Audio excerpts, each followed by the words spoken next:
असोला और भाटी, चतुरपुर, गढ़ी गांव, नेबसुराय और अन्य कई क्षेत्र हैं जहां पर लोगों को 1996 और एएसआई 1921 डिपार्टमेंट और अफसरशाही के कारण बहुत समस्याओं से जूझना पड़ता है।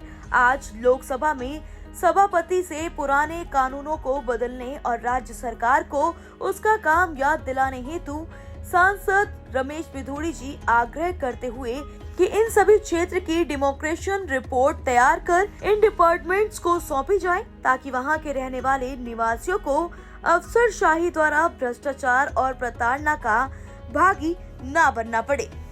आप भी सुनिए क्या कहा सांसद रमेश बिधूड़ी ने। से प्रताड़ित होते रहते हैं।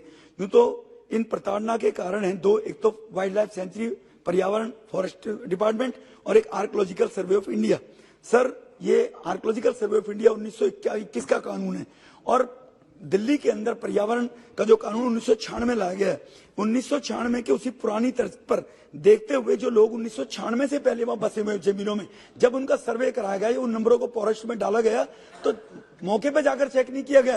वहां बिल्डिंगें खड़ी थी, कंक्रीट के महल थे, 40 साल 30 साल पहले वो मकान थे, लेकिन फॉरेस्ट डिपार्टमेंट और आर्कोलॉजिकल डिपार्टमेंट का भय उन लोगों पर रहता है और वो भ्रष्टाचार के और प्रताड़ना के भागी बनते हैं। सर, 1996 से पहले 20 से 52 वर्षों पहले पुराने लोगों को उजाड़ने का भय बना रहता है। माननीय न्यायालयों का हवाला दिया जाता है या कुछ लोग पीआईएल लगाकर उनको ब्लैकमेल करते हैं, उन लोगों को कोर्टों में जाकर, और अफसरों की ब्लैकमेलिंग और उन पीआईएल लगाने वालों के ब्लैकमेलिंग से लोग प्रताड़ित हैं।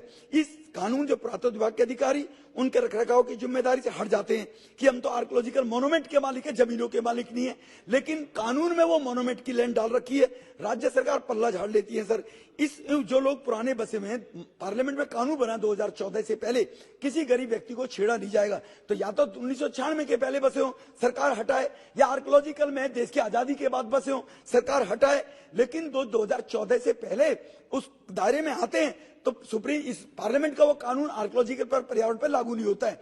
तो इस प्रकार से वो बेचारे एक बाथरूम बनाए, कमरा बनाए, इन डिपार्टमेंट के अधिकारियों से प्रताड़ित किए जाते हैं। आपसे मेरा निवेदन है कि राज्य सरकारों को केंद्र की तरफ से निर्देश जाए, डिमार्केशन कराना राज्य सरकार का काम है। सर, आज कम से कम 20,000 लोग मेहरौली के अंदर रहते हैं, वहां कोई, सर एक सेकंड में खत्म कर दूंगा, मेहरौली में जो डीडीए को लेकर डिमार्केशन करनी डीएम ने, दिल्ली सरकार ने उनकी डिमार्केशन प्रॉपर करवाने का दिया। दिल्ली में से जो लाखों लोग हैं वो बसे में लाल कुआं में, सर नारदा बस्ती में, मेहरौली में, गढ़ी में, छतरपुर में, असोला, भाटी, नेबसराय, ऐसे सैकड़ों बस्तियां हैं जहां कानून का भय दिखाकर उनकी गर्दन पर तलवार लटकी रहती है, उन्हें प्रताड़ित बार बार होते हैं। सर प्लीज खत्म कर रहा हूं। ऐसे लोगों को वो अच्छे वातावरण में जिए, आपके माध्यम से वन और पर्यावरण मंत्रालय और संस्कृति मंत्रालय इस पे ध्यान दे और राज्य सरकार के चीफ सेक्रेटरी को कहे हम पे ना डाले, उसको डिमार्केशन करा के लौट दे और इन कानूनों में केंद्र सरकार बदलाव करे। आपने मुझे बोलने का मौका दिया, बहुत बहुत धन्यवाद सर।